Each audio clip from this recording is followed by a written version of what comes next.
विघ्नहर्ता श्री गणेश, श्री गणेश, श्री गणेश।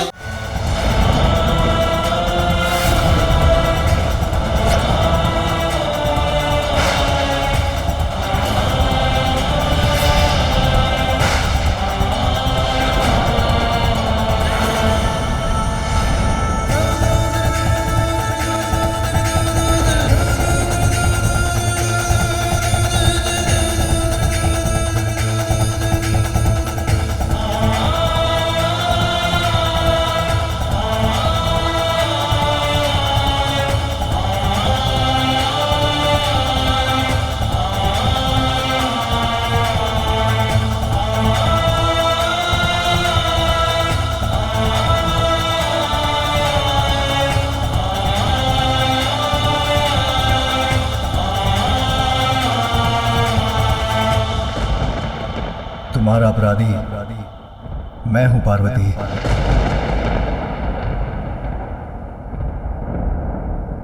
आपने किया मेरे पुत्र का वध, किंतु क्यों स्वामी?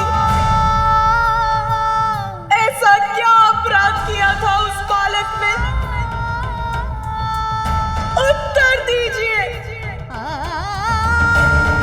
मेरे पुत्र, उस अबोध बालक को प्राण दंड क्यों दिया आपने?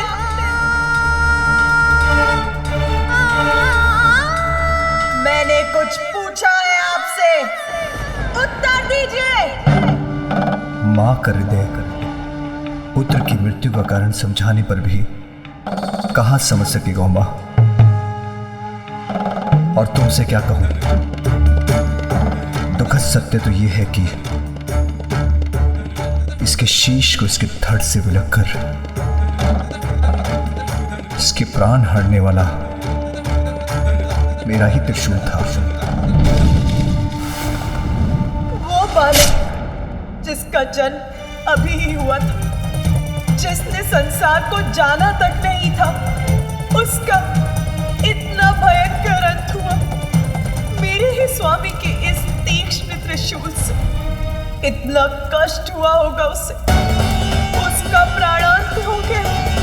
क्यों क्यों हुआ ऐसा? जो मेरे ही हृदय का स्वरूप था, मेरी ही कल्पना से जन्मा था, जो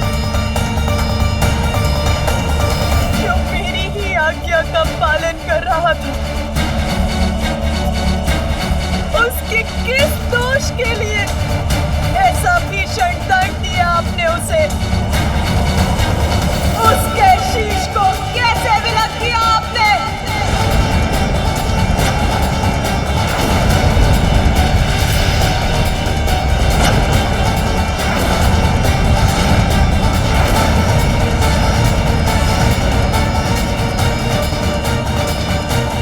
माता महाशक्ति का क्रोध जागृत हो रहा है।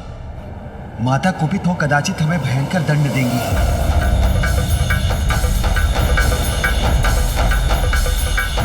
जो हुआ वो अत्यंत कष्टप्रद है मां, किंतु नियति के चक्र से तो मैं भी मुक्त नहीं। ये मैं तुम्हें कैसे समझाऊं? हमें क्षमा कर दे माता। माता, हमसे बहुत बड़ी भूल हो गई। माता, हमें नहीं ज्ञात था कि ये बालक आपका पुत्र है। माता, इसने हमें और प्रभु को भी भीतर प्रवेश करने से रोक दिया था। ठहर जाइए, किसी को भी भीतर जाने की अनुमति नहीं। माता, जब उसका विरोध कर भीतर प्रवेश करने का प्रयास किया तो उसने हम सभी को पराजित कर हमारी दुर्दशा कर दी। किंतु माता, उसमें दोष हमारा ही है। वो प्रभु ने तो मात्र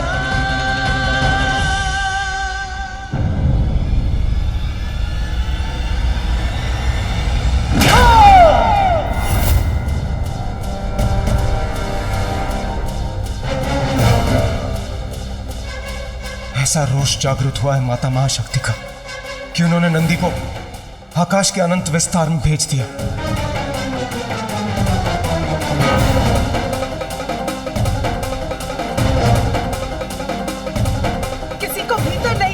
दिया ना मेरे पुत्र ने। आप सभी के अनुसार ये था उसका अपराध।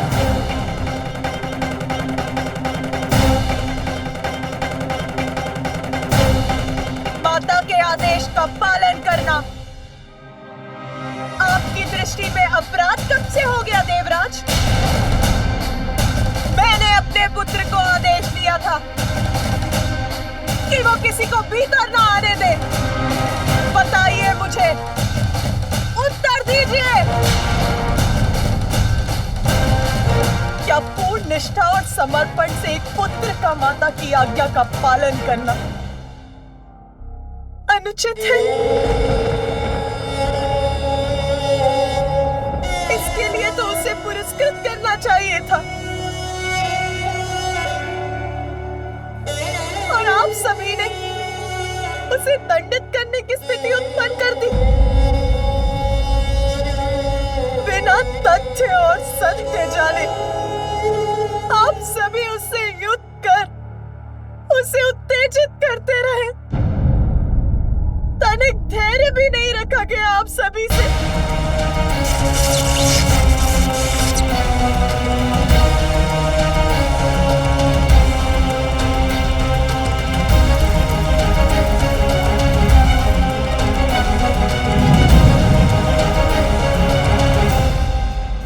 सभी देवता एक साथ होकर एक बालक पर अपना शौर्य प्रदर्शित करते रहे।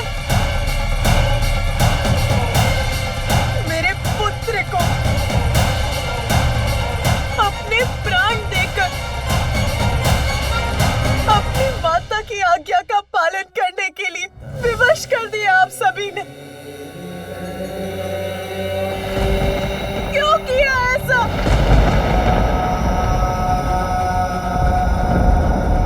एक बार भी नहीं सोचा कि जिस असाधारण बालक ने आपको भवन में जाने से रोक दिया, जिसने अपनी शक्ति से आप सभी देवताओं को परास्त कर दिया, वो कौन हो सकता है? और यदि उसने आपको रोक ही दिया था तो थोड़ी प्रतीक्षा ही कर लेते। मैं अपना स्नान और अन्य कार्य कर यहाँ आने ही वाली थी, तब आप सभी से उसका परिचय करा देती। किंतु देवताओं का अहंकार ये कैसे स्वीकार करता कि एक अल्पायु बालक उनकी शक्ति को ललकारने में सक्षम हो रहा है? बताइए मुझे, महादेव या उनके गढ़ों के भीतर न जाने से सृष्टि की किस महत्वपूर्ण लीला में बाधा आ रही थी? एक बालक से संघर्षरत हो गए आप सभी देवता। क्या यही है आपका पराक्रम?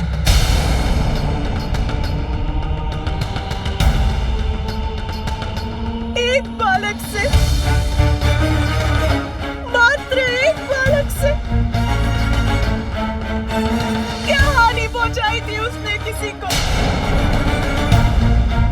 क्या वो आपसे आपका पद मांग रहा था देवराजेंद्र? मेरा पुत्र, मेरा कोमल हृदय, निष्ठावान, आज्ञाकारी पुत्र मेरा, मेरी अपनी माँ की आज्ञा का पालन भर कर रहा था। बताइए मुझे, क्या इस घटना के बाद संसार का कोई भी पुत्र अपनी माता की आज्ञा का पालन करेगा? क्या किसी भी पुत्र में इतना साहस शेष रहेगा?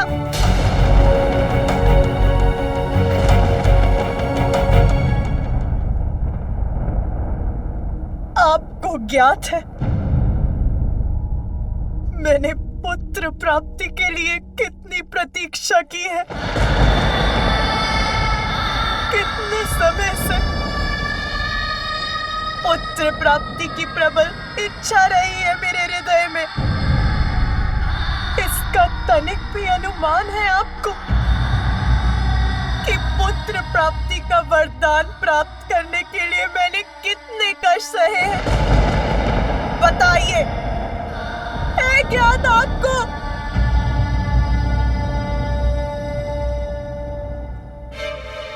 आदि शक्ति हूं मैं, आदि शक्ति हूं मैं, आदि शक्ति हूं मैं। वो आदि शक्ति जो उस समय सती के रूप में भी मैं सदा आपकी ही प्रार्थना में लीन रही, अपने पिता श्री प्रजापति दक्ष के विरुद्ध गई ताकि आपके साथ हमारा विवाह हो सके। सती, ये कदापि नहीं हो सकता। मैं तुम्हारा विवाह उस शिव बैरागी से कदापि नहीं होने दूंगा। अनेकों कष्ट सहे, तब कहीं जाकर ब्रह्मदेव की सहायता से हमारा विवाह हुआ, परंतु उस विवाह के बाद भी मेरे कष्ट कम नहीं हुए। पिताश्री द्वारा आपको यज्ञ में ना बुलाए जाने के पश्चात आपके सम्मान की रक्षा के लिए मुझे अपने प्राणों की आहुति तक देनी पड़ी।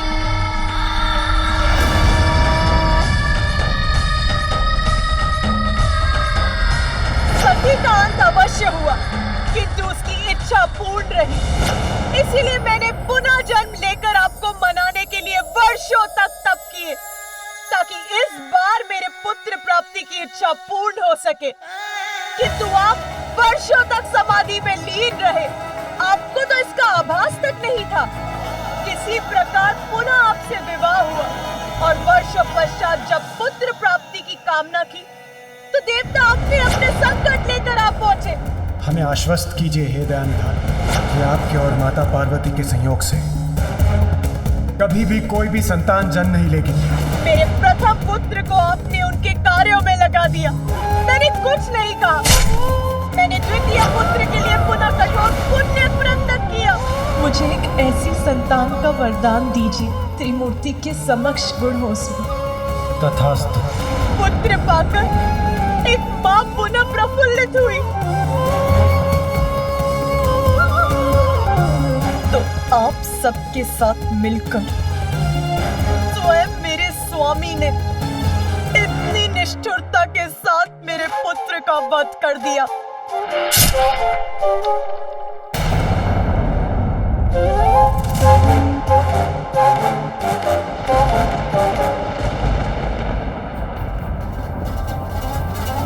स्वामी, आपका त्रिशूल तो इसीलिए है ना कि उसका प्रयोग कर आप दुष्ट जनों से अपने भक्तों और अपनों की रक्षा कर सके, और आपने उसी से अपने पुत्र का वध कर दिया।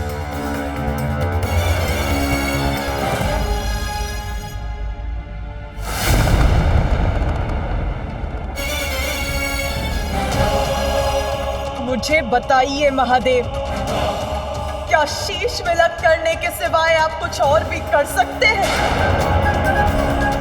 स्मरण है आपको कि सृष्टि के प्रारंभ में आपने काल भैरव का रूप धारण करके ब्रह्मदेव का ही शीश उनके धड़ से विलक कर दिया था, और फिर वीरभद्र का रूप धारण कर आपने प्रजापति दक्ष का भी शीश उनके धड़ से विलक कर दिया।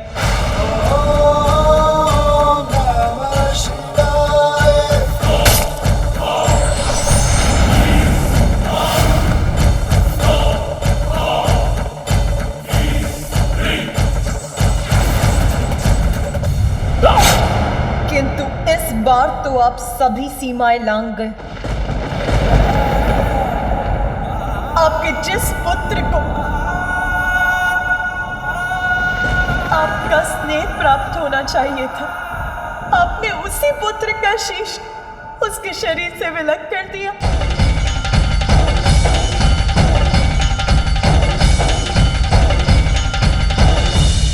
सर्वशक्तिमान है आप, ईश्वर है आप, तो उसका अर्थ ये नहीं कि जब आपकी इच्छा हो आप किसी को भी शत में छत कर देंगे।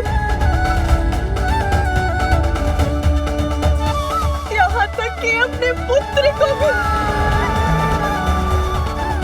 इतना भी नियंत्रण नहीं है आपको अपने क्रोध पर?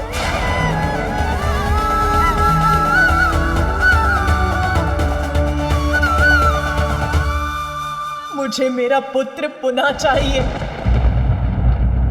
आप तो ईश्वर है ना महादेव, मेरे पुत्र को पुनर्जीवित कीजिए।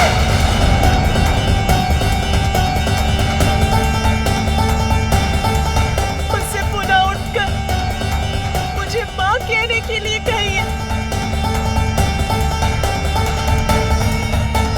कुछ करिए महादेव, कुछ करिए।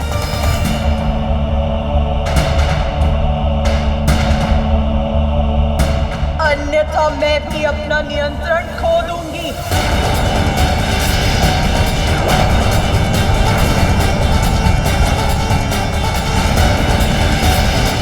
मेरा पुत्र, मेरा प्रिय पुत्र, मेरे सृजन से उत्पन्न हुआ मेरा पुत्र, क्यों महादेव, क्यों क्यों किया आपने ऐसा? क्यों?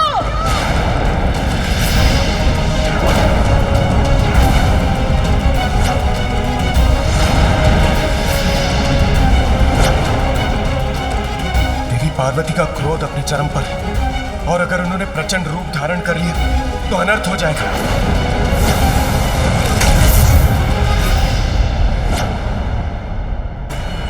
यदि आप उसे जीवन देना नहीं चाहते तो मैं जीवित करूंगी उसे।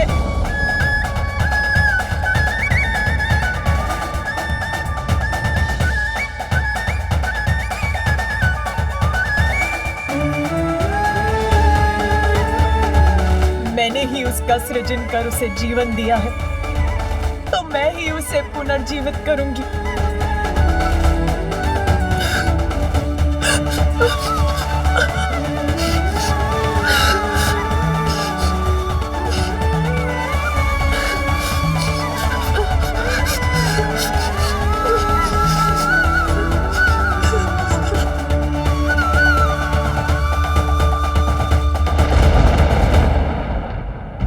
उमा, कैसे समझाऊं तुम्हें? तुम्हारे समस्त प्रयास निरर्थक हैं।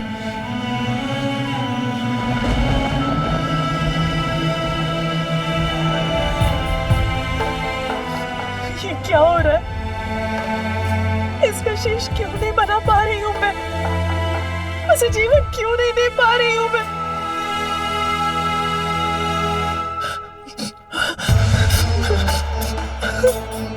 उसके शेष की भस्म को एकत्रित कर रही हूं तो वो बिखर क्यों जाती है?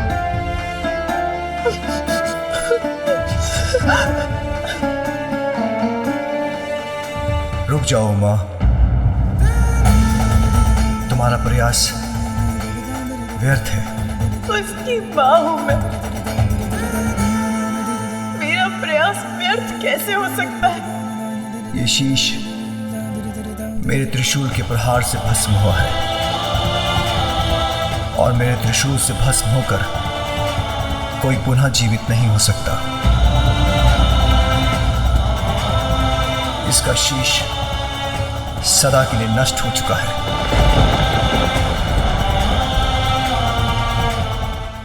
ये शीश मेरे त्रिशूल के प्रहार से भस्म हुआ है और मेरे त्रिशूल से भस्म होकर कोई पुनः जीवित नहीं हो सकता। इसका शीश सदा के लिए नष्ट हो चुका है। तो सब कुछ नष्ट हो जाएगा। यदि मेरा पुत्र जीवित नहीं हो सकता तो संसार भी शेष नहीं रहेगा। ऐसी विनाश लीला उत्पन्न करूंगी मैं।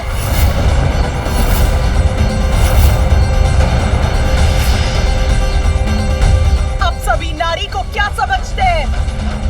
भले ही कुछ भी होता रहे, आप सभी कुछ भी करते रहे और वो शांति से सब कुछ सहती रहेगी।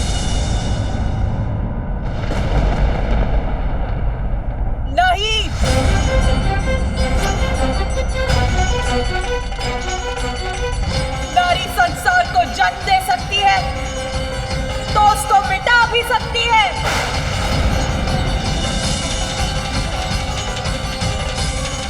अब सर्वत्र विनाश ही विनाश होगा, कोई शेष नहीं रहेगा।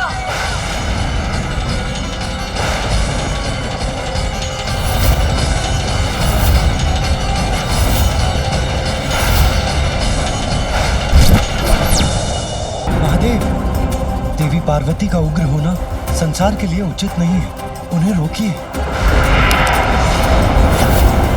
यदि वो महादेव के कहे को अनसुना कर दें तो आप ही उन्हें समझाइए प्रिय।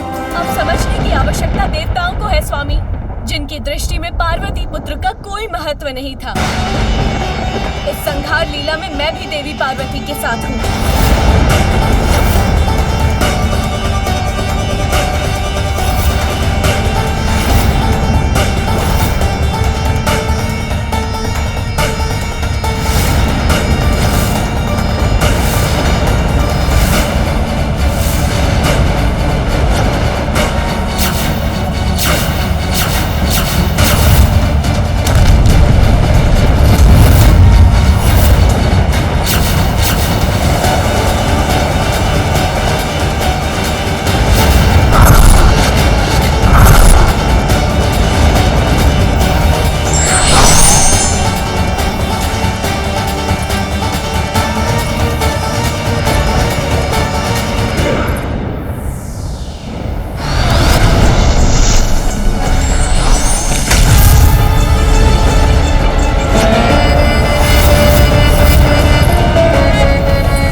रौद्र रूप से और उनसे उत्पन्न इन महाविद्याओं से कोई सुरक्षित नहीं।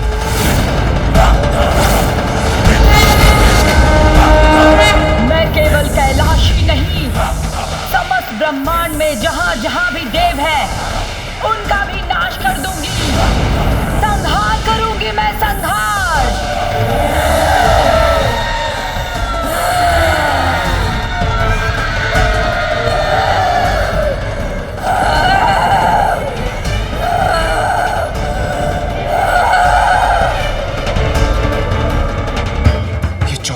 अग्नियां भी माता की देह से उत्पन्न होकर हम पर ही वार करने वाली हैं।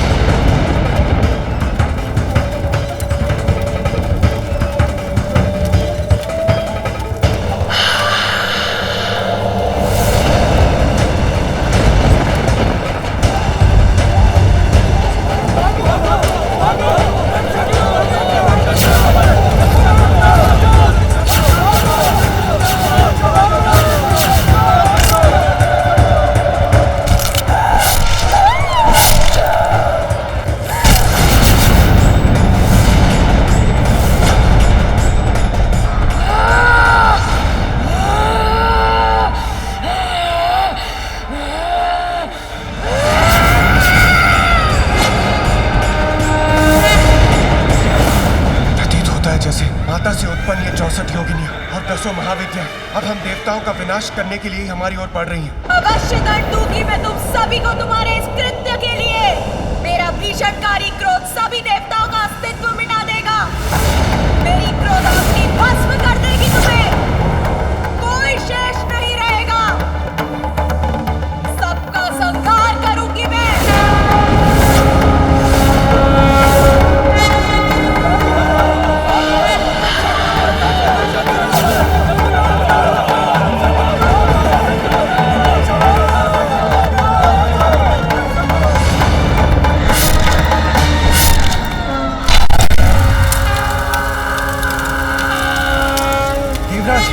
इन योगिनियों से हम देवताओं की रक्षा का कुछ उपाय कीजिए।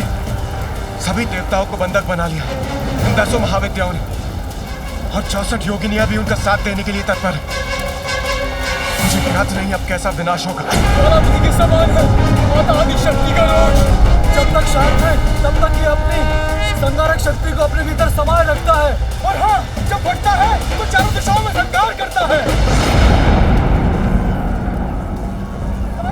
कहाँ जाने का प्रयास कर रहे थे?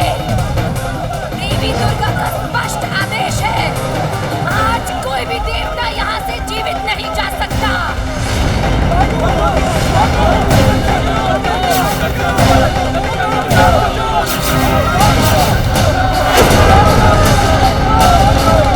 इस प्रकार तो देवी पार्वती सबका संहार करेंगी, सर्वत्र विनाश होगा, नष्ट हो जाएगी सृष्टि।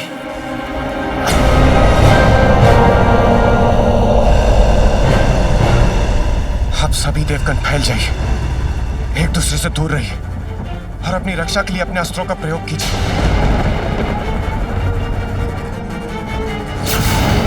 देवगण, बचाइए अपने आप को, रक्षित कीजिए स्वयं को। योगिनियों ने चारों ओर से घेर लिया है, शीघ्र कुछ करना होगा।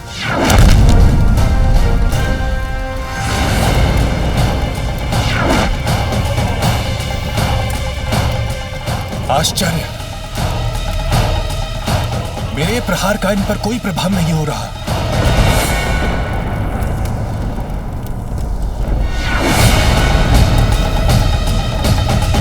वायुदेव, आज कोई भी अस्त्र शस्त्र अथवा कोई भी तुम्हारी दिव्य शक्तियां शक्ति के क्रोध से तुम्हें अब कोई नहीं बचा पाएगा। कोई तुम्हारी रक्षा नहीं कर पाएगा।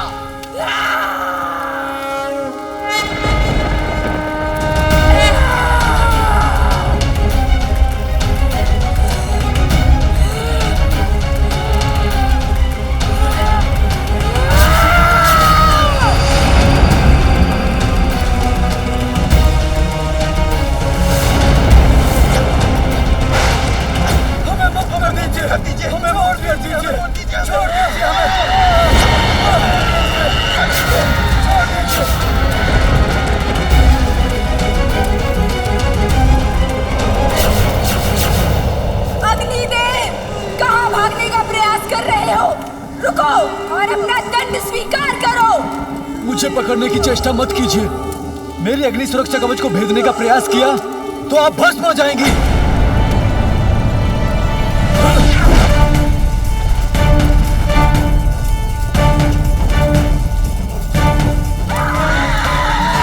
ये किसकी गर्जना है?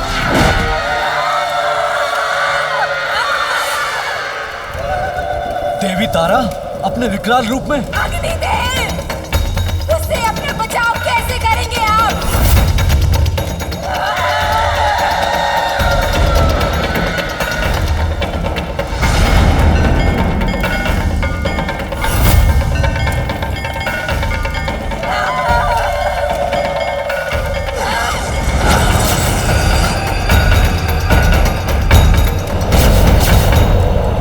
पार्वती का दुख उनका रोष बन रहा है, किंतु अभी उन्हें रोकना संभव नहीं।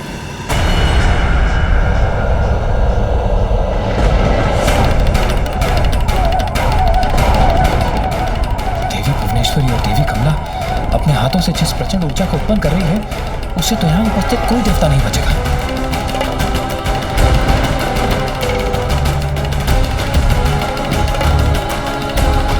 यदि मैं जल में परिवर्तित हो जाऊं, तो इन महाविद्याओं की ऊर्जा को सहज ही भेज सकूंगा। जल रूप में कोई मुझे कैसे भस्म कर सकता है?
जाने देंगी। देवी धूमवती वृद्धा होने के कारण दुर्बल प्रतीत होती है। यदि मैं तीव्र गति से भाग गया तो ये मुझे कदापि नहीं पकड़ सकेंगी। ठहरो यमराज, कहाँ जा रहे हो? मुझे शक्तिहीन समझने की भूल मत करो। यमराज, अब जाओ, देवी दुर्गा के उदर में जाके समा जाओ।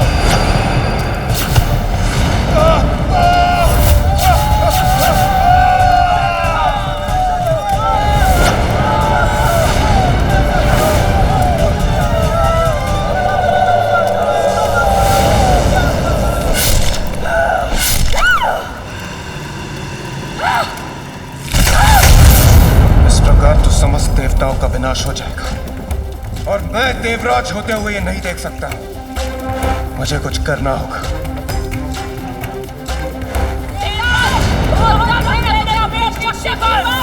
आज देवताओं के साथ हमारा अहंकार भी मिट जाएगा।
इंद्रदेव की रक्षा तो अति आवश्यक है।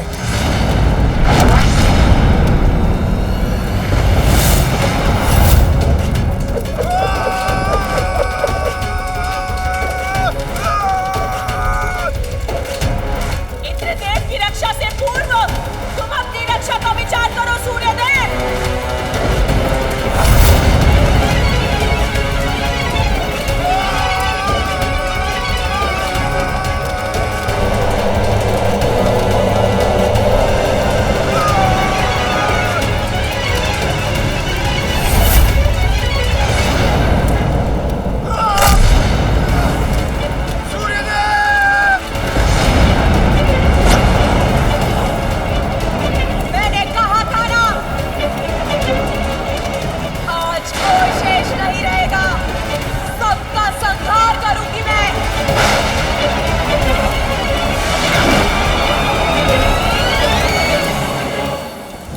महादेव, अब तो आप ही देवी पार्वती के इस उग्र रूप को शांत कर सृष्टि को संकट से उबारने में समर्थ हैं।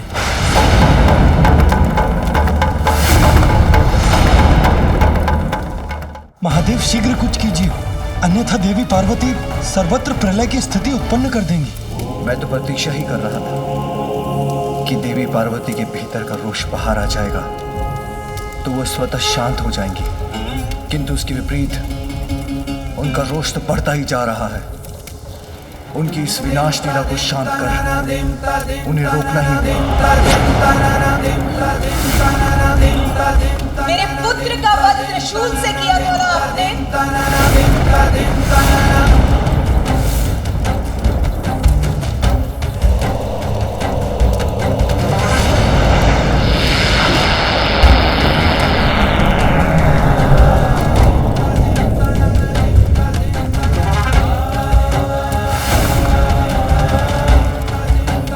पार्वती, यदि संहार करने से ही तुम्हारा क्रोध शांत होता है तो लो मैं प्रस्तुत हूँ, तुम्हारा दोषी।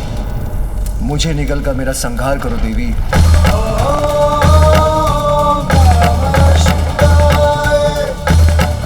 नहीं, ये कैसे कर सकती हूँ मैं? मुझे अपने रोष से मुक्त होना ही होगा। पार्वती, वो तुम्हारा ही नहीं मेरा भी पुत्र था। हाँ, ये सत्य है पार्वती कि मेरे हाथ तो बहुत बड़ा अनर्थ हो गया है।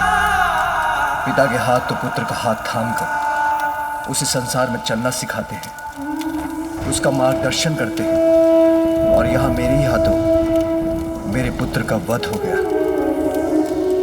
किंतु मैं करता भी क्या, उसने विवश कर दिया था मुझे। उमा, मैंने तो पहचाना उसे, किंतु वास्तविकता तो यह है कि अविद्या के कारण वो मुझे, अपने पिता को नहीं पहचान सका। नहीं जान सका कि 84 लाख योनियों के समस्त जीवों का पिता मैं ही हूं। सबके भीतर और बाहर सर्वत्र विराजमान हूं। अज्ञानतावश कुछ भी समझाने का अवसर नहीं दिया उसने।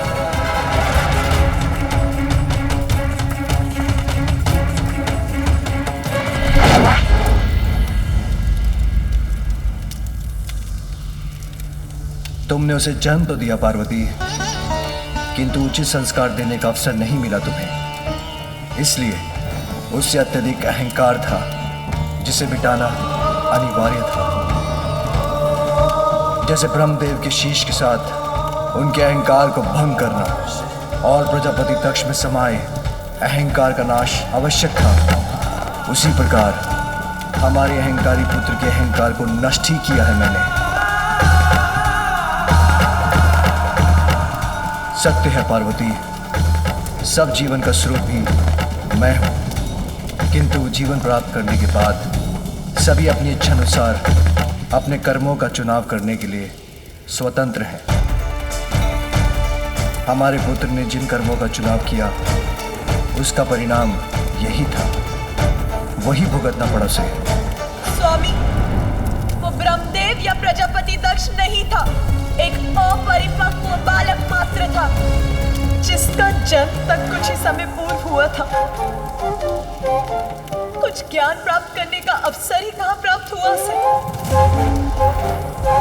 अपनी माँ के आदेश का पालन कर रहा था वो, उसके लिए आपने उसका वध कर दिया। ये निर्णय आपका मुझे स्वीकार नहीं है स्वामी। मुझे मेरा पुत्र वापस चाहिए, तभी मैं स्वयं को शांत कर पाऊंगी। यदि आप चाहें तो यह अवश्य संभव होगा, क्योंकि आप ही समस्त जीवन के नियंत्रक हैं। तो हे महादेव, हे देवादिदेव, मुझे मेरा पुत्र लौटा दीजिए, अन्यथा मेरे क्रोध का परिणाम सहने के लिए तैयार हो जाइए।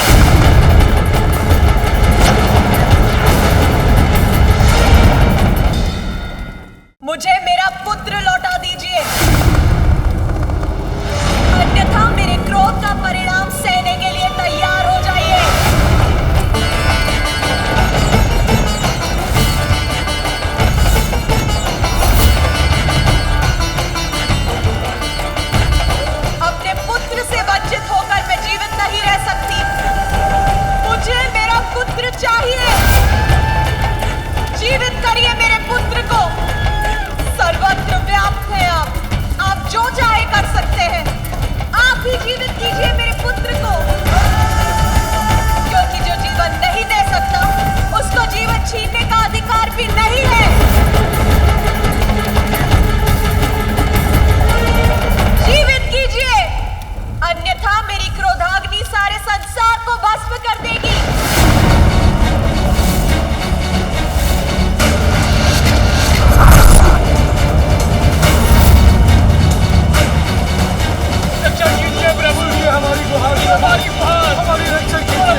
कैसे शांत करेंगे माता पार्वती के क्रोध को?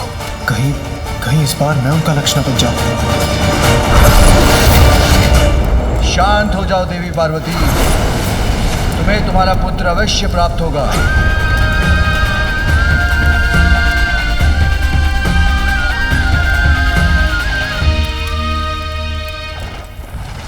शांत हो जाओ देवी पार्वती, तुम्हें तुम्हारा पुत्र अवश्य प्राप्त होगा।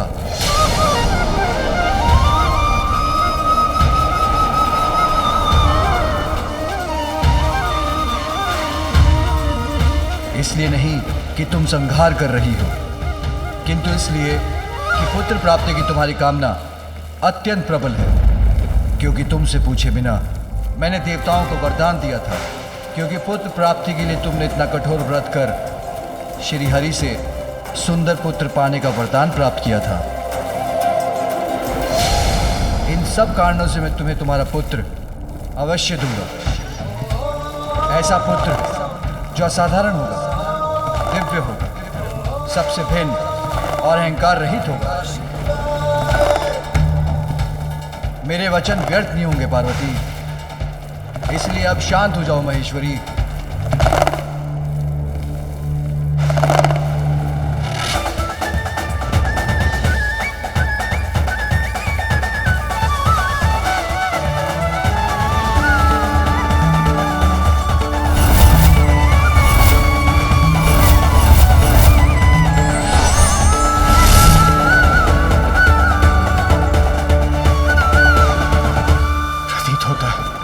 माता का क्रोध शांत हो गया।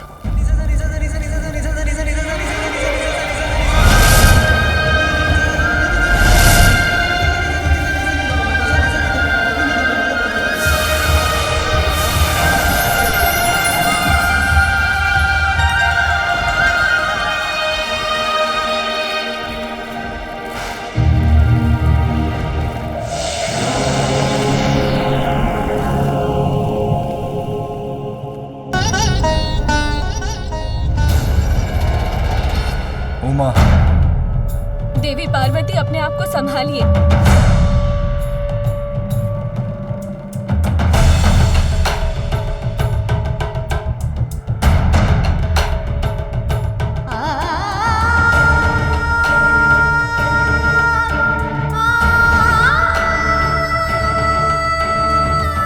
मुझे मेरे पुत्र को देखना है। उसे देखे बिना कैसे शांत हो सकती हूँ मैं? स्वामी, इस मां पर इतनी कृपा कीजिए, अब अविलंब मेरे पुत्र को जीवित कर दीजिए।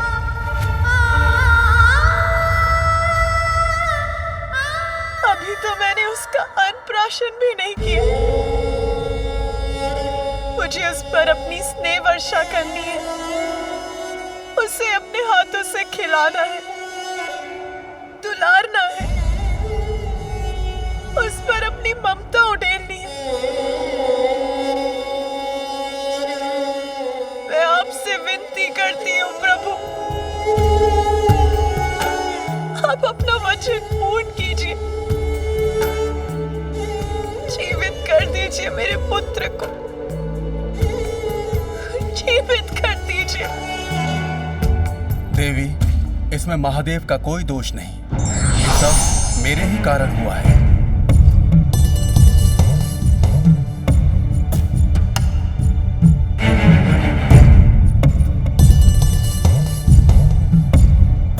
आपका दोषी तो मैं हूं, इस घटनाक्रम का संपूर्ण दोष मेरा ही है। कैसे महर्षि कश्यप? इस सब से आपका क्या संबंध है? संबंध है माता, इसका मेरे श्राप से ही गूढ़ संबंध है। बहुत समय पूर्व महादेव के दो परम भक्त थे, माली और सुमाली, और महादेव ने उन्हें अभयदान दिया था।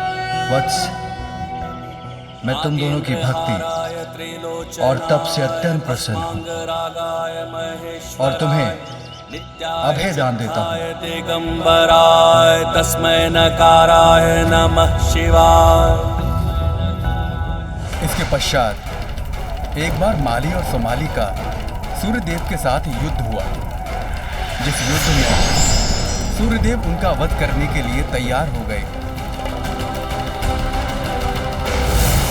तब माली और सोमाली के अभयदाता महादेव को प्रकट होकर उनकी रक्षा करनी पड़ी। उन्होंने सूर्यदेव पर अपने त्रिशूल का प्रहार कर उन्हें मरणासन अवस्था में उनके रथ से नीचे गिरा दिया। तभी मैं सूर्य का पिता वहां पहुंच गया और मैंने अपने पुत्र सूर्य की देह को दीन अवस्था में पृथ्वी पर गिरा हुआ देखा। और तब रोष और संताप से प्रभावित होकर मैंने महादेव को एक अत्यंत अनिष्टकारी श्राप दिया कि जिस प्रकार आज आपके कारण मेरे समक्ष मेरा पुत्र मरणासन अवस्था में गिरा पड़ा है, उसी प्रकार आप स्वयं अपने पुत्र को अपने त्रिशूल से आहत करेंगे महादेव। उस समय मेरे पुत्र की मृत्यु तो नहीं होने दी महादेव आपने, किंतु मैं तो श्राप दे चुका था। वो स्थिर रहा जिसके कारण ही आज यहाँ ये सब घटा। किंतु हे महादेव, आप तो करुणा सागर हैं, सब जीवन के स्रोत हैं, इसलिए मेरी विनती स्वीकार कर मुझे दोष मुक्त कीजिए। अपने पुत्र को जीवित कर दीजिए महेश्वर। आप चाहें तो ये अवश्य संभव होगा। ऋषिवर, अब वही करने का प्रयास करने जा रहा हूं। अब मुझे आज्ञा दीजिए। प्रणाम महादेव। प्रणाम माता।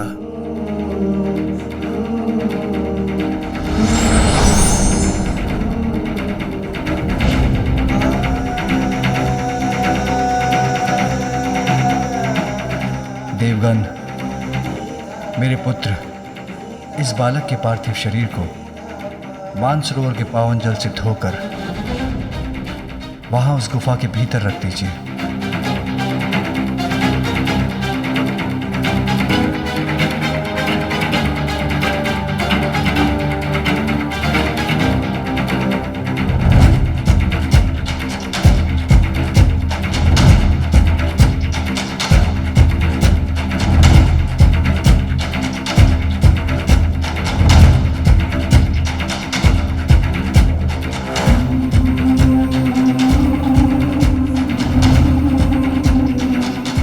विश्वास रखिए देवी, इसी विधि से उसे मैं पुनर्जीवित कर सकूंगा।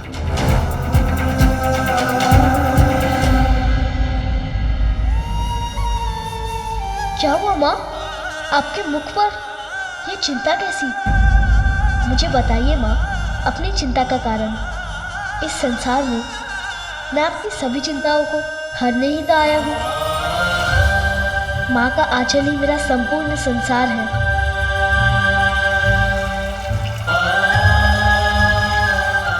तुम ये क्या कर रहे हो पुत्र? अभी बताता हूँ माँ।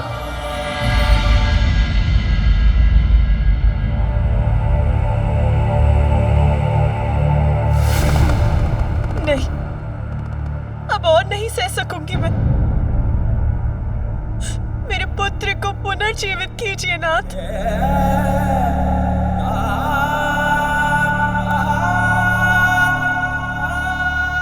धैर्य रखो उमा। बिना शीश के मैं उसे जीवन नहीं दे सकता। मेरे त्रिशूल के प्रहार से उसका शीश सदा के लिए नष्ट हो चुका है, किंतु उसका भी उपाय है। उसका धड़ किसी और शीश से जोड़ना होगा।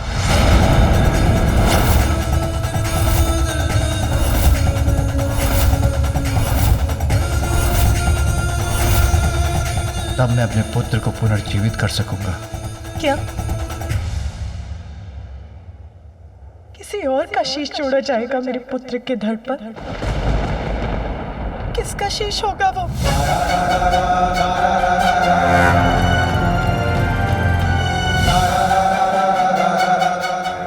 उत्तर दीजिए, किसका शीश दिया जाएगा मेरे पुत्र को?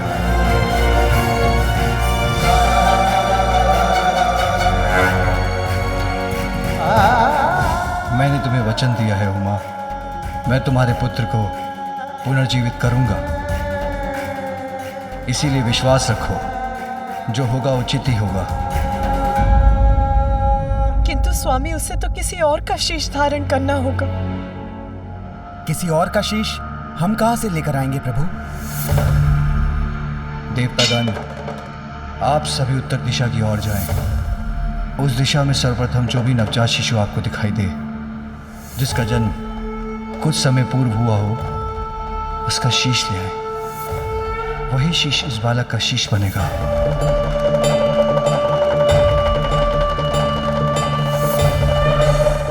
और ये कार्य करते समय दो बातों का अवश्य ध्यान रखिएगा। उसी नवजात शिशु का शीश लेकर आए जो दक्षिण दिशा की ओर मुख कर लेटा हो, और ये कार्य दोपहर की अवधि में पूर्ण हो जाना चाहिए।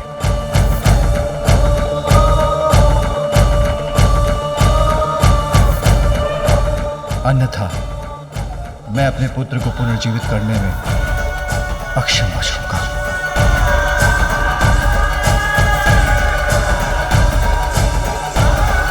यदि दोपहर के भीतर कोई शीश नहीं मिला तो माता पार्वती का क्रोध पुनः जागृत हो जाएगा। मुझे तो यही चिंता सता रही है, किंतु इसे इनके समक्ष कैसे व्यक्त करूं?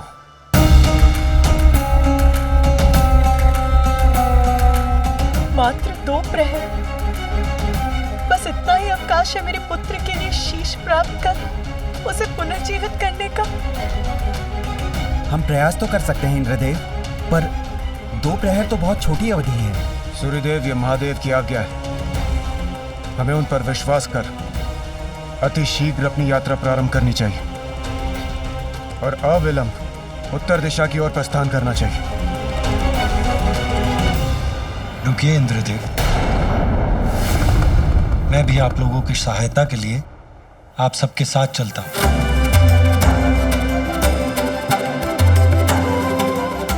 आप निश्चिंत रहिए देवी पार्वती। जिस प्रकार मैंने महादेव को गजासुर के उदर से मुक्त कराने का वचन निभाया था, उसी प्रकार मैं और समस्त देवगण अपने प्रयास से आपको निराश नहीं करेंगे।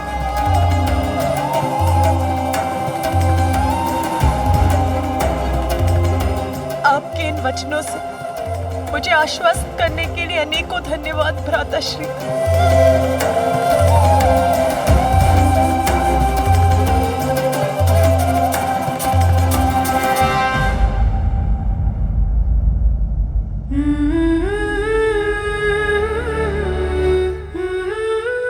मेरा पुत्र पुनर्जीवित हो जाए, इतनी ही इच्छा है मेरी। मुझ पर विश्वास रखो उमा।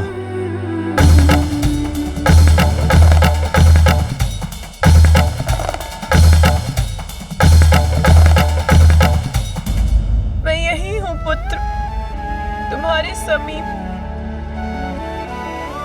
तुम्हारी प्रतीक्षा कर रही हूँ। उसी प्रकार जैसे तुम द्वार के बाहर मेरी प्रतीक्षा कर रहे थे। तुम्हें छोड़कर कहीं नहीं जाऊंगी, यही हूं और यही रहूंगी।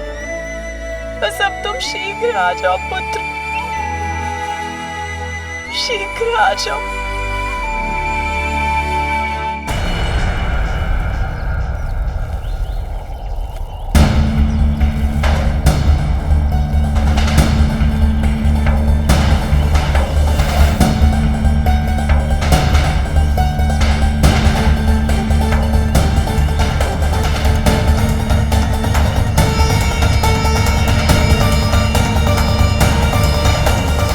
समय अत्यंत तीव्र गति से बीता जा रहा है और हमें अभी तक कोई नवजात शिशु नहीं दिखा। यहाँ तो दूर दूर तक इस सघन वन के सिवाय कुछ दिखाई नहीं देता है। जीवन का कोई चिन्ह तक नहीं है। हे श्री हरि, इस प्रकार हम उत्तर दिशा की ओर बढ़ते रहे तो हम घने वन में प्रविष्ट हो जाएंगे। इस वन में नवजात शिशु कहाँ मिलेगा? देवगण, दिशाओं में सर्वोत्तम दिशा है उत्तर दिशा। जीवन का सार छिपा है इसमें। जीवन की समस्त सकारात्मक ऊर्जाओं का स्रोत उत्तर दिशा में ही स्थित है। अतः आप लोग अपना संशय त्याग दीजिए और आगे बढ़िए, क्योंकि जहां आपको सघन वन दिखाई दे रहा है, वहां महादेव अपनी दिव्य दृष्टि से भविष्य के दर्शन कर चुके। देवी पार्वती और महादेव के जीवन में नवीन अध्याय के आरंभ का स्रोत अवश्य ही हमें इस उत्तर दिशा से प्राप्त होगा। किंतु श्री हरि, हम अपने स्वार्थ के लिए किसी नवजात शिशु के प्राण हर लेंगे, ये कहाँ उचित है? अग्निदेव, महादेव सर्वज्ञ है। उनकी दृष्टि से कुछ नहीं छिपता, सब कुछ ज्ञात है उन्हें। यदि उन्होंने कुछ कहा है तो उसके पीछे अवश्य ही कोई गूढ़ अर्थ छिपा है। इसलिए आप उनकी बात पर विश्वास कीजिए और उनके आदेशानुसार आगे बढ़िए। और वैसे भी जब मैं आपकी सहायता के लिए आपके साथ हूं, तो आपको किस बात की चिंता?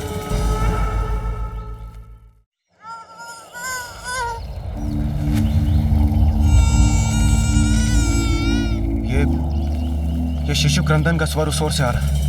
हमें शीघ्र उस ओर चलना चाहिए।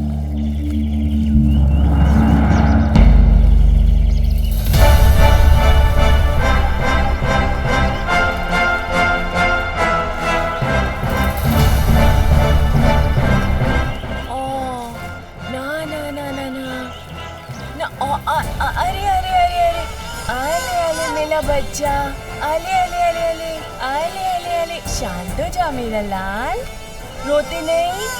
तुम्हारी माँ है ना तुम्हारे पास, फिर क्यों रोते हो भला?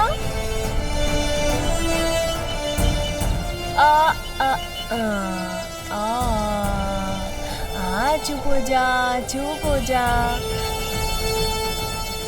अवश्य ही यही वो शिशु है जिसके बारे में महादेव ने हमसे कहा था। हाँ, अवश्य यही है हमारी समस्या का समाधान। नहीं वरुण देव, आप भूल कर रहे हैं। भूल? कैसी भूल विष्णुदेव? ये एक शिशु है और नवजात भी, अर्थात हमें इसी का शीश ले जाना है ना? इंद्रदेव,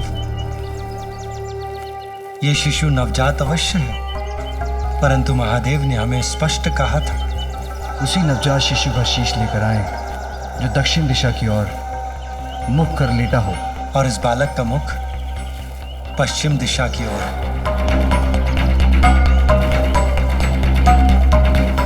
अतः इसका शीश देवी पार्वती के पुत्र के लिए उपयुक्त नहीं है। महादेव ने हमें अवश्य भेजा है, किंतु अपने हृदय में उत्पन्न संशय को मिटा नहीं पा रहा हूं मैं।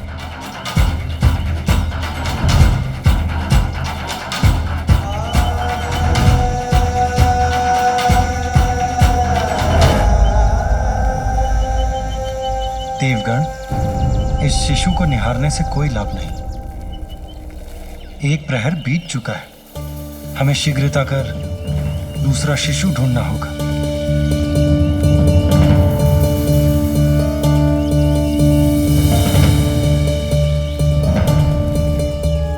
आइए देवगण।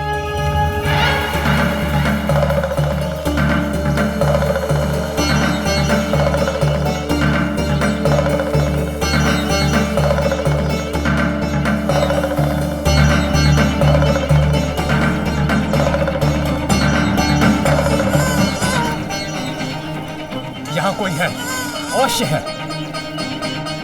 संभव है यही वो शिशु है जिसका शीश हम ढूंढ रहे हैं।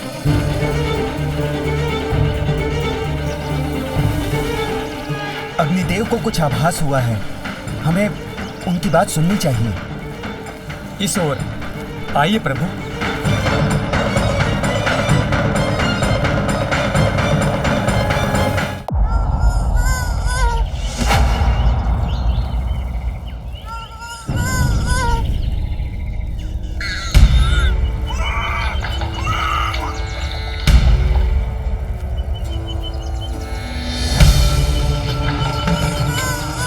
विष्णुदेव, देखिए ये यक्षिणी और उसका शिशु,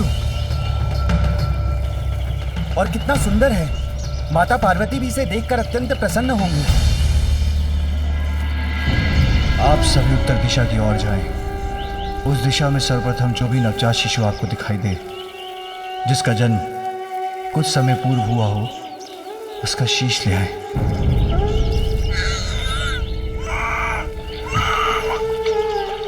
आप लोग पुनः भूल कर रहे हैं देवगण। महादेव ने स्पष्ट कहा था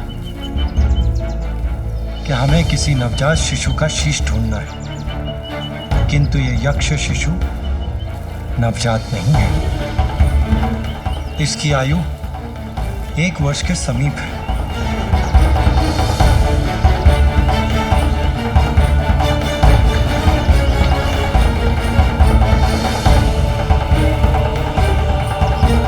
धीरज रखिए देवगण, हमारे पास अभी भी कुछ समय शेष है। हमें रुकना नहीं चाहिए।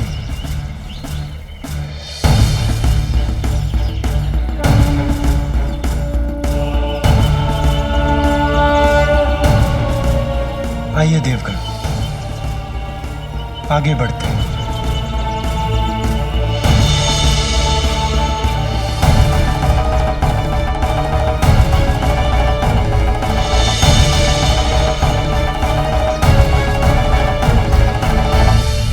यहाँ तो वन्य पशु भी कठिनाई से आते होंगे, फिर श्रीहरि हमें वन के और भीतर कहाँ ले जा रहे हैं?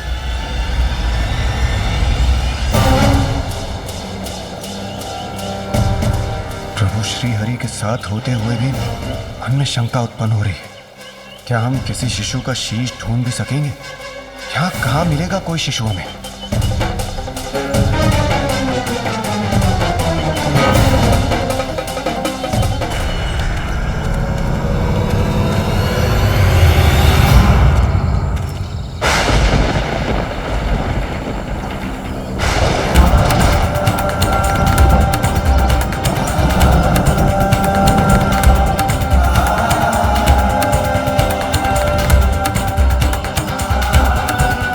विष्णुदेव, ये गज? मात्र गज नहीं देवराजेंद्र,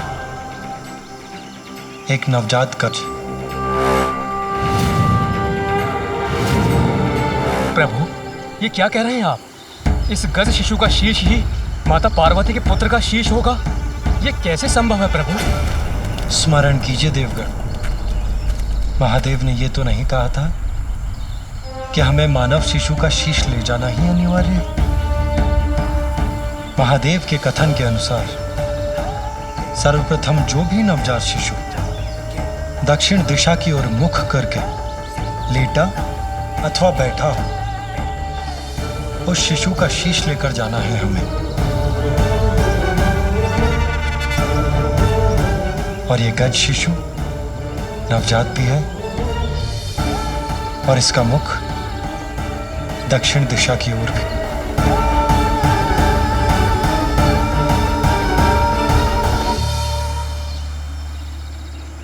विष्णुदेव, ये गजमाता भी तो माँ है। जब ये निद्रा से जागेगी और अपने पुत्र को अपने समीप नहीं पाएगी तो इस माँ की भी क्रोधाग्नि जागृत हो जाएगी और तब ये भी भयंकर उत्पात मचाकर सर्वत्र विनाश करेगी। नहीं सूर्यदेव, शिशु के जन्म पर माता उस पर अपना वात्सल्य उड़ेलती है, उसे अपने तन से स्नेहपूर्वक लगाकर उसका पोषण करती है। पल भर के लिए भी उसे अपनी आंखों से ओझल नहीं होने देती। किंतु उसके विपरीत ये गज माता अपने पुत्र से दूसरी ओर मुख करके निद्रामग्न है, अर्थात उसे अपने शिशु का ध्यान भी नहीं। उसने तन और मन दोनों से शिशु का त्याग कर दिया और ये नवजात शिशु अपनी माता के समीप होकर भी इस संसार में सर्वथा एकाकी है। इसे एक मां की आवश्यकता है।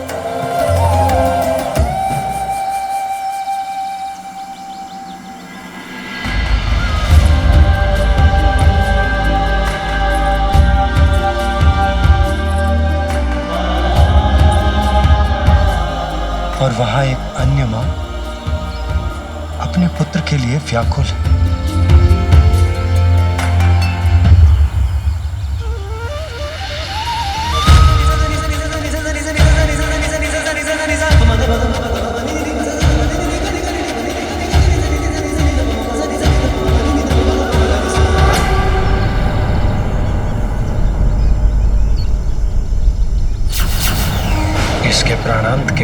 गज शावक मेरे धाम में स्थान पाएगा।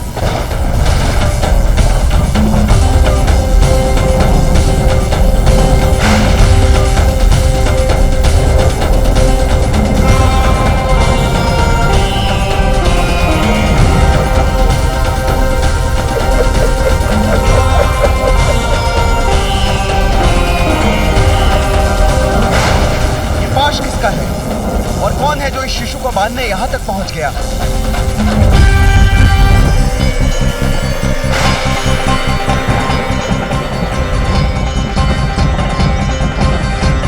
विष्णुदेव, देवराज और सभी देवगणों को मेरा प्रणाम।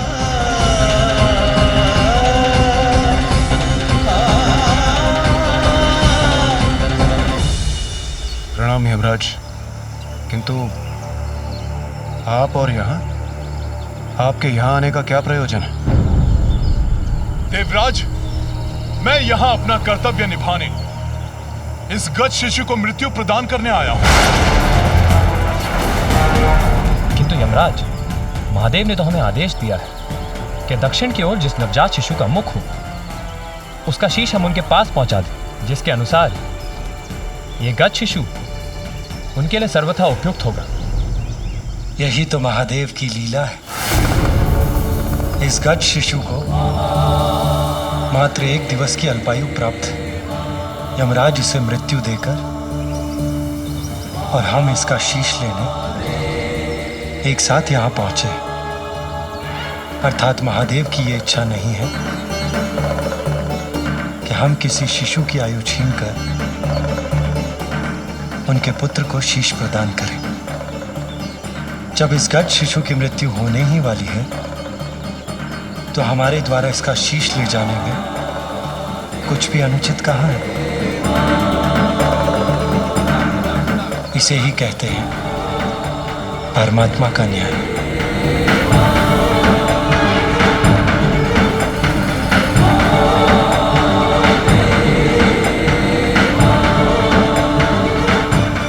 हे श्री हरि, आपके द्वारा इस गज शिशु के शीश को ले जाने के पूर्व मुझे इसके प्राण ले जाने की अनुमति प्रदान करें।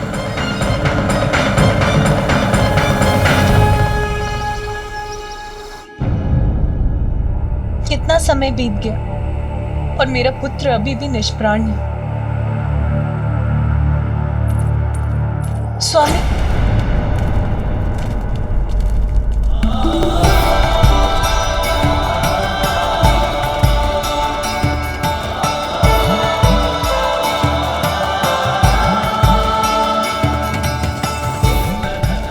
हरि और देवगण लौट रहे हैं, अर्थात उनकी यात्रा सफल हुई। अब पुनः पा सकूंगी मैं अपने पुत्र को।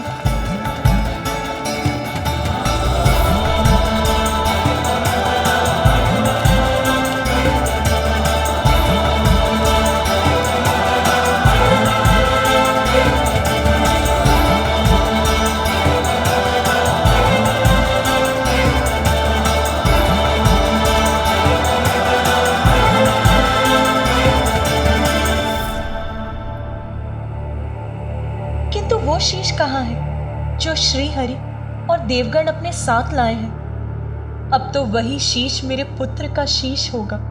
आपके आदेशानुसार हम ले आए एक शीश।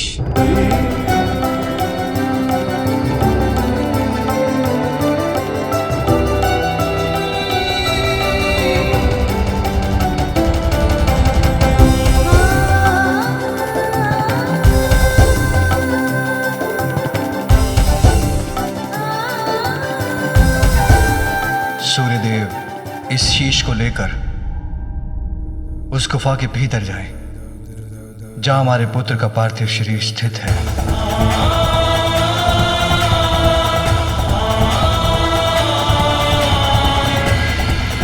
जो आज्ञा प्रभु।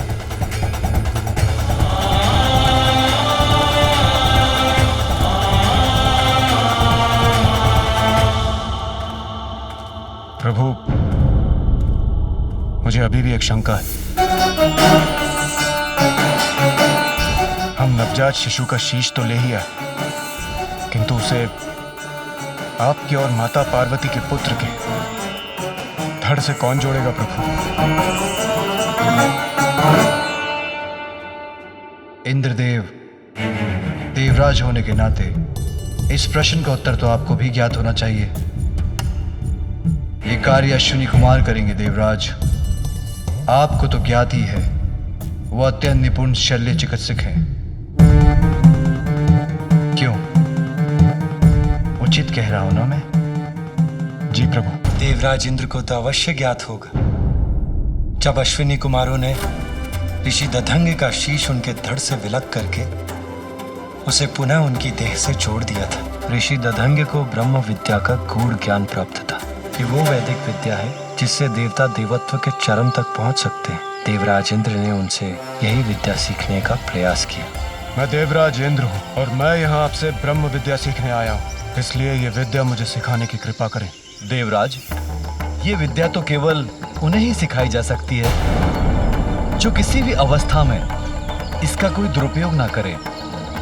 आप देवराज अवश्य हैं, किंतु मुझे यह विश्वास नहीं है कि ये विद्या आपको सिखाना संसार के हित में होगा। ऋषिवर, आपने देवराज इंद्र को यह विद्या सिखाने से मना किया।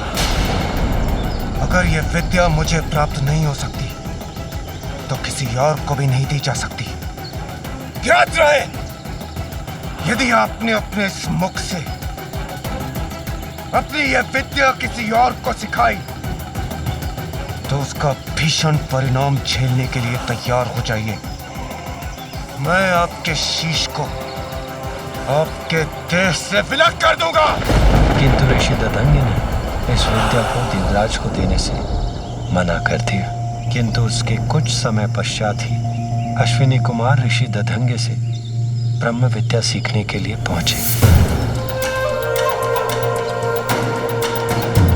ऋषिवर, प्रणाम ऋषिवर।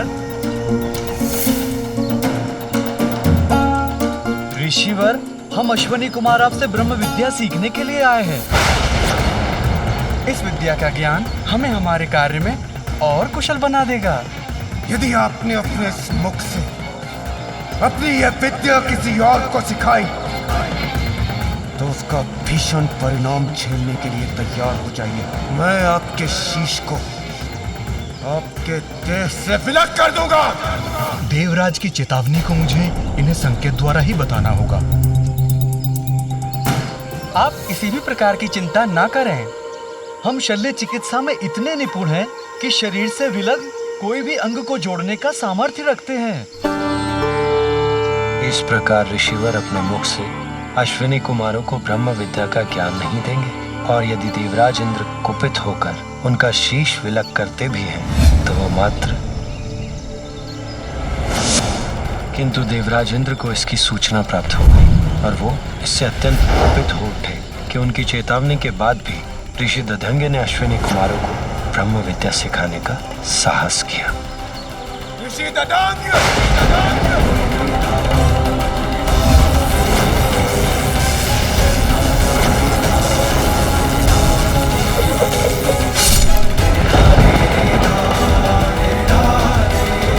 इसके उपरांत दोनों अश्विनी कुमारों ने ऋषि दधंग के शीश को उनके शरीर पर पुनः स्थापित कर संजीवनी विद्या से उन्हें पुनर्जीवित कर दिया। आप दोनों का कल्याण हो। आप दोनों ने मात्र मेरे जीवन की रक्षा नहीं की, अपितु मेरे धर्म को भंग होने से भी रक्षित किया है। एक गुरु होने के कारण आप दोनों जैसे योग्य शिष्यों को धर्म का ज्ञान देना मेरा धर्म था। यदि देवराज इंद्र के भय से मैं आपको ये ज्ञान दिए बिना लौटा देता, मेरे गुरु होने का धर्म खंडित होता। शल्य चिकित्सा में पारंगत और संजीवनी विद्या के ज्ञाता भी हैं अश्विनी कुमार, इसलिए बालक के शीश को उसके धड़ से जोड़ने के लिए उनका बुलाया जाना स्वाभाविक है और उपयुक्त भी। बालक के शीश को उसके धड़ से जोड़कर वो उसे प्राण दान देने में समर्थ है।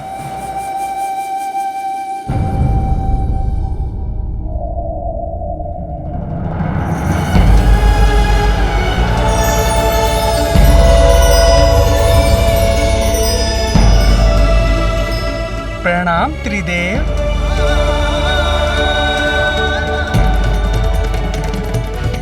प्रणाम देवतागण।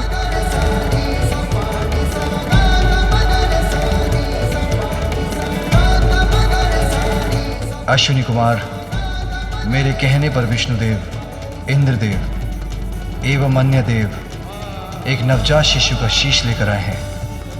आप औषधियों के देवता हैं, इसीलिए आप ही मेरे पुत्र के तन से इस शीश को जोड़ने में सक्षम हैं। ये हमारा सौभाग्य होगा महादेव। अब आप अपना कार्य आरंभ करें।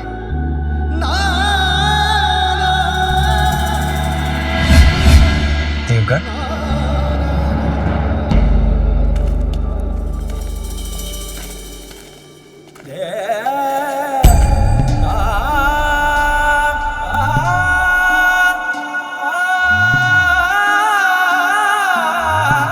निश्चिंत रहो पार्वती, कुछ ही समय में तुम्हारा पुत्र पुनः तुम्हारे साथ होगा।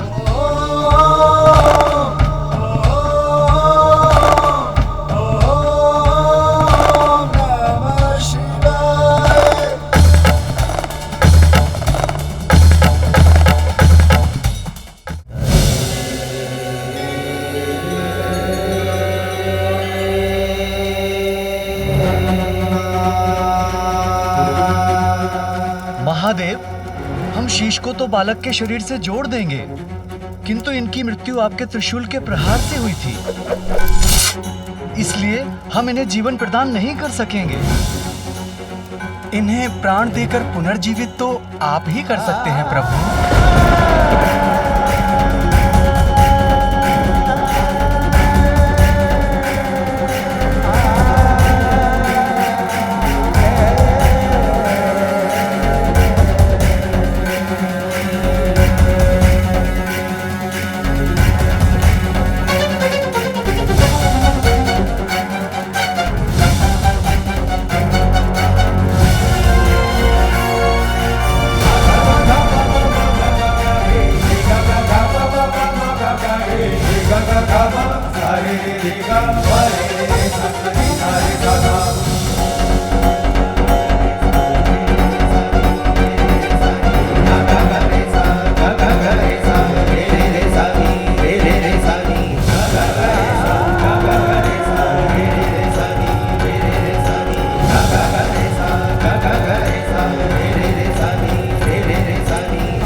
हमने अपना कार्य कर दिया प्रभु।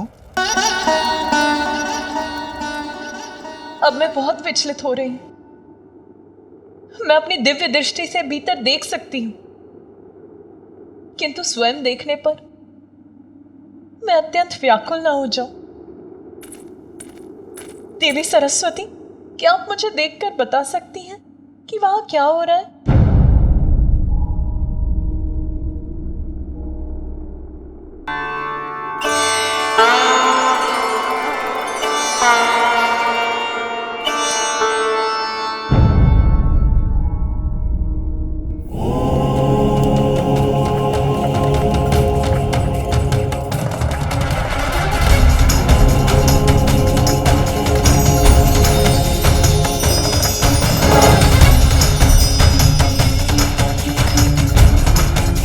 देवी पार्वती, महादेव आपके पुत्र को प्राण दे रहे हैं। उनके पांव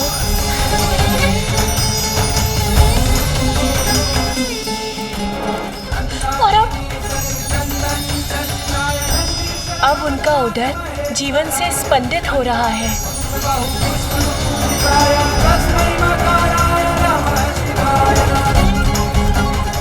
और अब क्या हो रहा है वहाँ? अब उनके हाथ और उनकी भुजाएं, उसमें भी जीवन का संचार हो रहा है। और बताइए ना, अब क्या हो रहा है वहाँ? और अब उनकी ग्रीवा क्रियाशील हो रही है।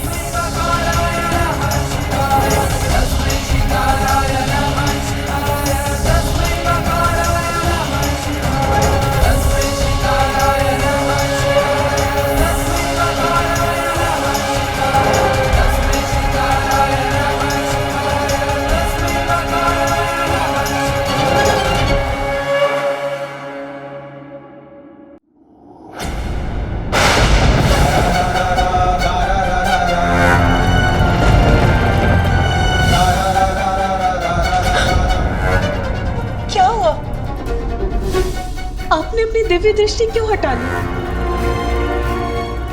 आप मुझे कुछ बता क्यों नहीं रही? वो देवी पार्वती, जैसा मैंने कहा, महादेव आपके पुत्र को प्राण दे रहे हैं। नहीं, कुछ तो है जो देवी सरस्वती मुझे नहीं बता रही। मैं स्वयं जाकर देखती हूँ।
हमें आज्ञा दीजिए प्रभु।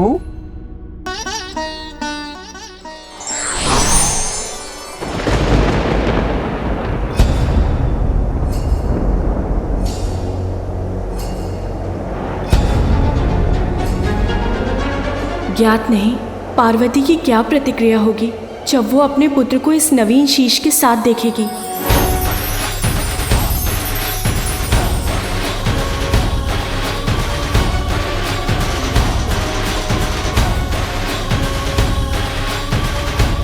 पार्वती नंदन के पुनः जीवन ने अंततः हम देवताओं को माता के कोप से रक्षित कर दिया। मेरे पुत्र को इस बार मैं स्वयं से दूर नहीं जाने दूंगी। स्वामी, स्वामी,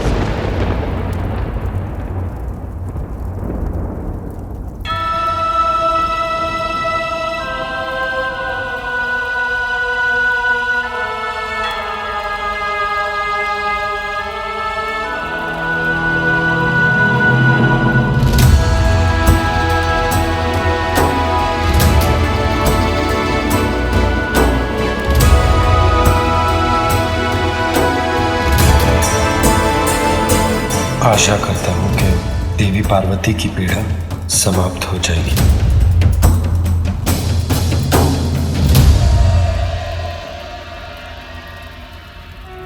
माँ।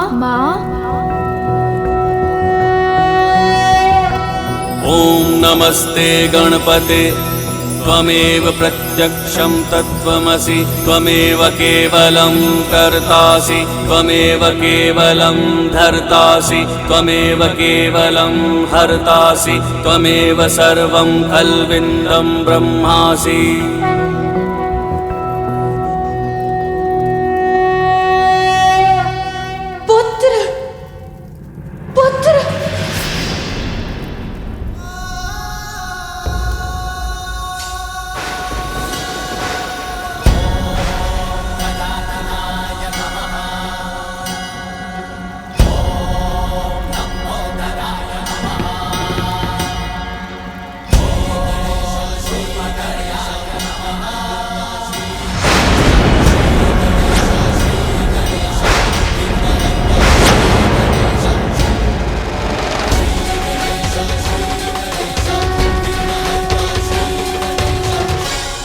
कौन है ये बालक? माँ माँ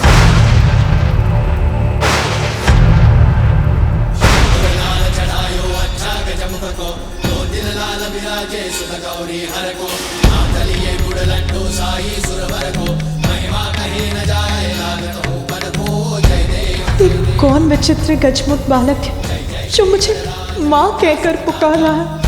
ये तो मेरा पुत्र नहीं।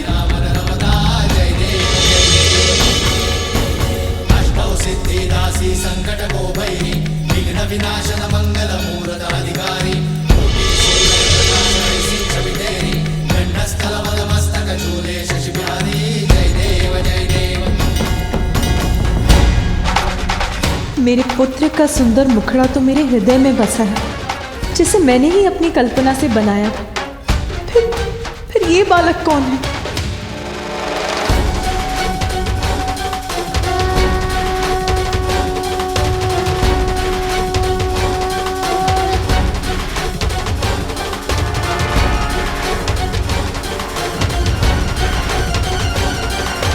माँ, जिसकी आशंका थी वही हुआ। माता अपने पुत्र को इस रूप में स्वीकार नहीं कर पा रही हैं।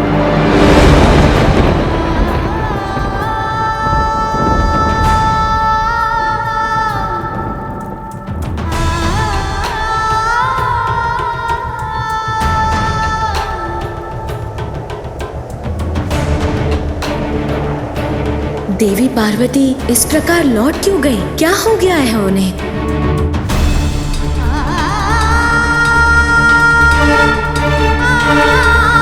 माँ, मैं आपकी सेवा करने, आपको सुख देने आया हूँ।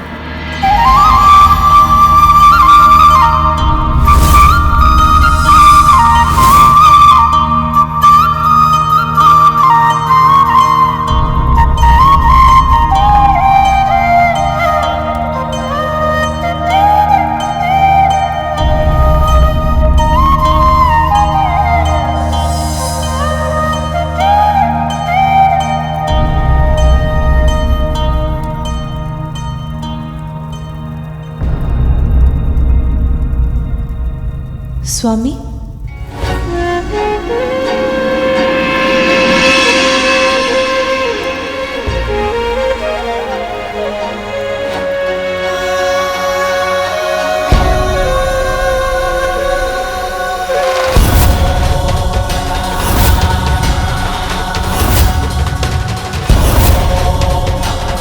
गजमुख, पार्वती पुत्र का नवीन शीश तो गजमुख है।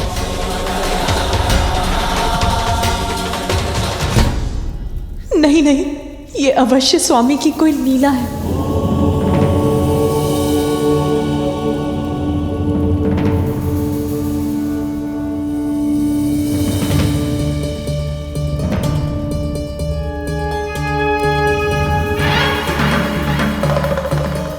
देवी पार्वती अपने पुत्र की पुरानी छवि के मोहवश अपने ही पुत्र को इस नवीन रूप में स्वीकार नहीं कर पा रही है,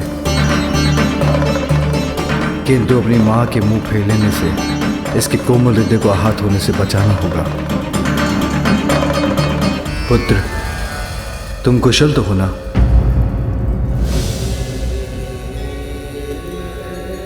आप? अब तुम्हारी उद्दंडता की अति हो चुकी है। मैंने तो तभी कह दिया था कि मैं किसी भी अवस्था में आपको इस रेखा के आगे नहीं जाने दूंगा। आपको तो मैंने भीतर जाने से रोकने के लिए आपसे युद्ध किया था ना? माँ का आदेश था कोई भीतर नहीं जाना चाहिए और मैंने उन्हें वचन दिया था। मैं स्नान करने जा रही हूँ, स्मरण रहे किसी को भी भीतर मत आने देना। मैं वचन देता हूँ माँ, किसी को भी भीतर आने नहीं दूंगा।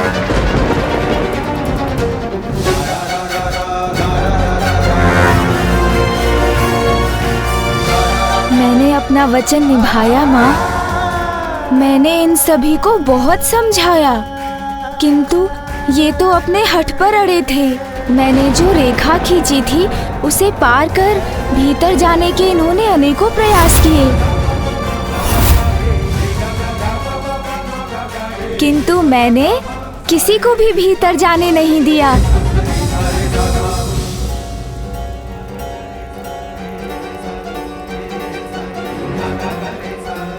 जब आपने मुझे कहा था कोई भीतर नहीं आना चाहिए, तो फिर कैसे जाने देता मैं इन्हें?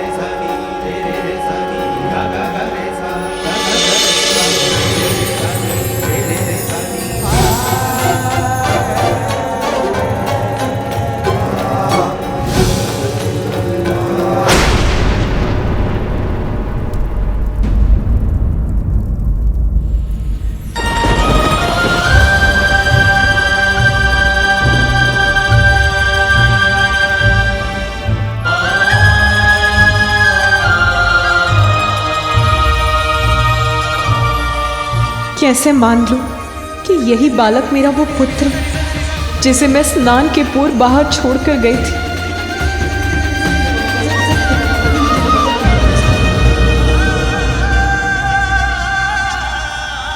पुत्र, तुम जिनसे युद्ध कर रहे थे वो सभी तुम्हारे अपने ही थे, किंतु अहंकारवश तुम किसी को पहचान ही नहीं सके। मुझे देखकर मेरा उपहास कर रहे थे, किंतु तुम मेरा वास्तविक परिचय नहीं पा सके, नहीं देख सके। इस जगत के रोम रोम में व्याप्त हूं मैं। तुम्हारा पिता हूं, तुम्हारा पिता हूं, तुम्हारा पिता हूं, तुम्हारा पिता हूं, तुम्हारा पिता हूं।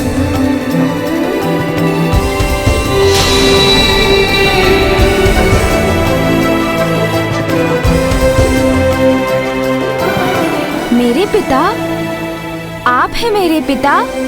पिता, संपूर्ण जगत मुझे जगत पिता कहकर पुकारता है, किंतु इस बालक के मुख से पिता पुकारा जाना तो मेरे लिए भी कितना सुखदायी है।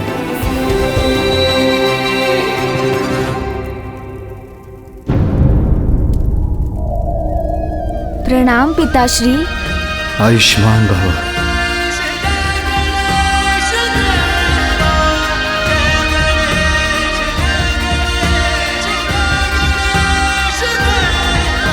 उठो पुत्र।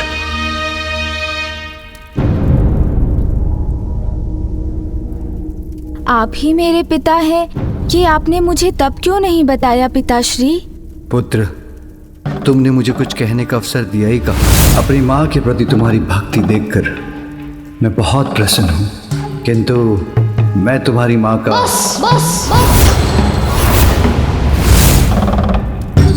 तब तो तुमने मुझे अनसुना कर मेरा अपमान किया। मेरा ही नहीं, संसार के रचयिता ब्रह्मदेव और जगत के पालनहार विष्णुदेव का भी अपमान किया। हमसे व्यर्थ संघर्ष मत करो। मुझे जो करना है वो मैं करके ही रहूंगा। चले जाइए यहाँ से। संसार के सभी क्रियाकलापों के संरक्षक, धर्म कर्म में सहायक, सभी देवताओं का अपमान कर उन पर भी आक्रमण किया तुमने।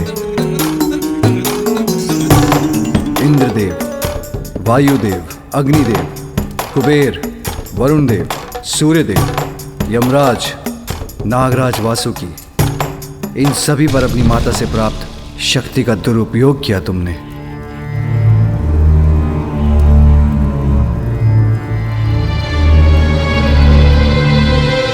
तुम्हारे अहंकार के कारण, यही कारण था पुत्र कि मैं तुम्हारा शीश तुम्हारे शरीर से विलग करने पर विवश हो गया।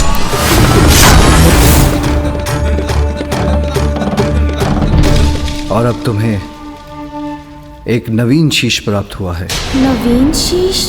अर्थात मेरे अहंकार के कारण मैंने सभी को कठिनाई में डाल दिया और पिताश्री को मुझे एक नवीन शीश देना पड़ा।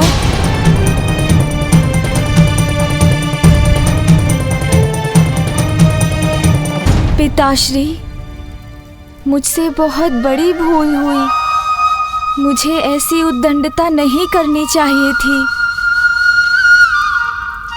उसके लिए मैं आप सभी से क्षमा मांगता हूँ। और पिताश्री, अहंकारवश आपका अपमान करने के लिए आपसे भी क्षमा याचना करता हूँ।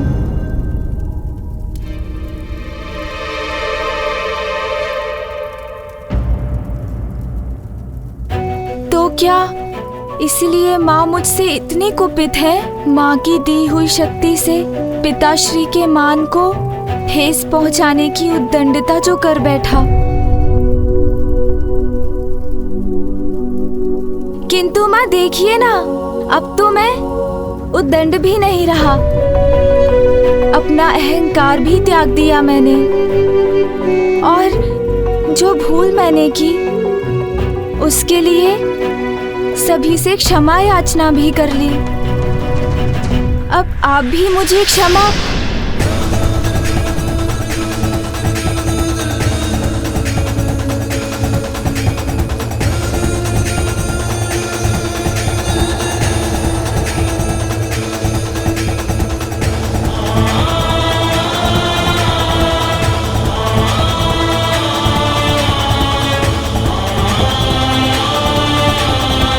माँ ने मुझसे अपना मुख क्यों फेर लिया? वो मुड़कर लौट क्यों रही है? प्रतीत होता है मुझे अभी भी क्षमा नहीं किया माँ ने। वो तो मुझसे अब भी क्रोधित है। इस बालक को तो माता पार्वती ने अस्वीकार कर दिया, किंतु इसमें उनका भी क्या दोष? प्रश्न तो ये उठता है, क्या इस गजमुखी बालक का किसी भी माता द्वारा स्वीकार किया जाना संभव है? असंभव। अभी उनके पास जाकर उन्हें मनाऊंगा तो माँ अवश्य मान जाएंगी। बहुत स्नेह करती है मुझसे, तो अधिक समय तक क्रोधित नहीं रह सकेंगी वो। तुम अपनी माँ के पास जाना चाहते हो ना पुत्र? जी पिताश्री। अवश्य जाना, किंतु उसके पूर्व एक बार अपने नवीन शीश के दर्शन तो कर लो। पिताश्री उचित कहते हैं, मुझे अपने नवीन शीश को तो देख ही लेना चाहिए। आओ पुत्र।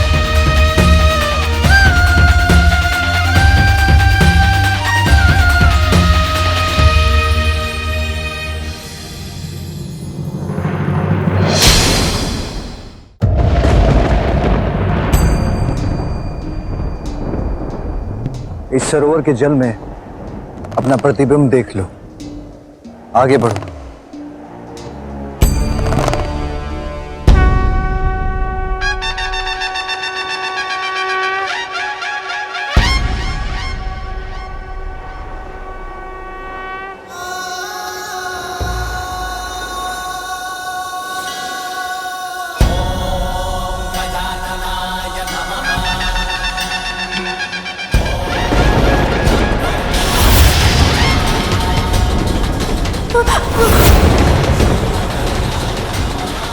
ये क्या हो गया? नहीं नहीं, ये कैसा शीश है? ये मेरा शीश नहीं हो सकता। आपका पुत्र तो मेरी कल्पना से भी अधिक सुंदर है। कितनी मनमोहक मुस्कान है, जैसे चारों दिशाओं को प्रकाशित कर रही हो। मेरे पास आओ, मैं तुम्हें संसार का सबसे सुंदर बालक बना दूंगी। मेरे पास आओ, मैं तुम्हें सृष्टि का समस्त ज्ञान दूंगी। ऐसा शीश कैसे हो सकता है मेरा?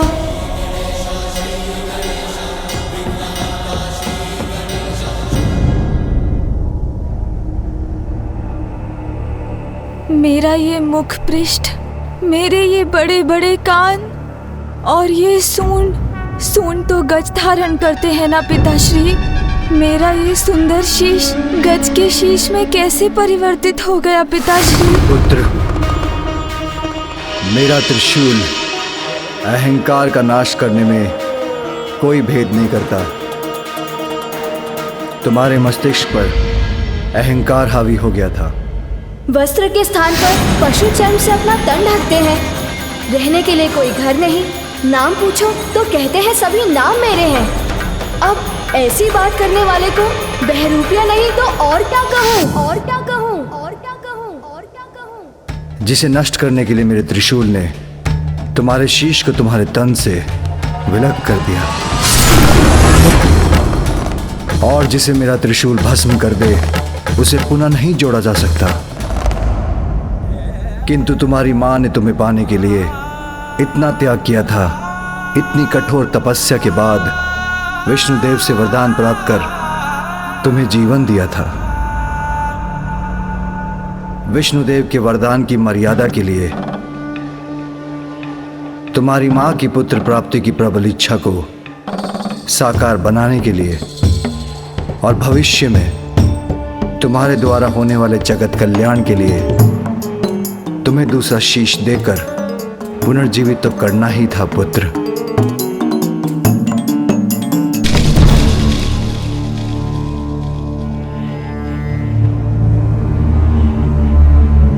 किंतु उसके लिए हमें गज शिशु का ही शीश प्राप्त हुआ। अपनी माँ के लिए तो मैं संसार का सबसे सुंदर बालक हूँ। ओह, समझ आया, मेरे इस नवीन रूप के कारण ही मुझसे दूर हो रही है माता। पिताश्री, माँ को तो मेरा वो पिछला रूप ही प्रिय है। अब मैं उनका सुंदर पुत्र नहीं रहा, इसीलिए वो मुझसे बात किए बिना, मेरा अभिवादन भी स्वीकार किए बिना, मुझे देखे बिना, कुछ कहे बिना ही लौट गई। नहीं पुत्र, माता के हृदय में संतान के प्रति आघात स्नेह रहता है पुत्र। तुम्हारी माता भी अपने पुत्र से अपार प्रेम करती है, और तुम्हारे शीश में परिवर्तन होने के बाद भी तुम उनके वही पुत्र हो। विश्वास रखो। विघ्नहर्ता श्री गणेश के अद्भुत शक्तियों से भरे वीडियोस देखने के लिए चैनल को सब्सक्राइब करना न भूलें और साथ ही बेल आइकॉन भी दबाएं।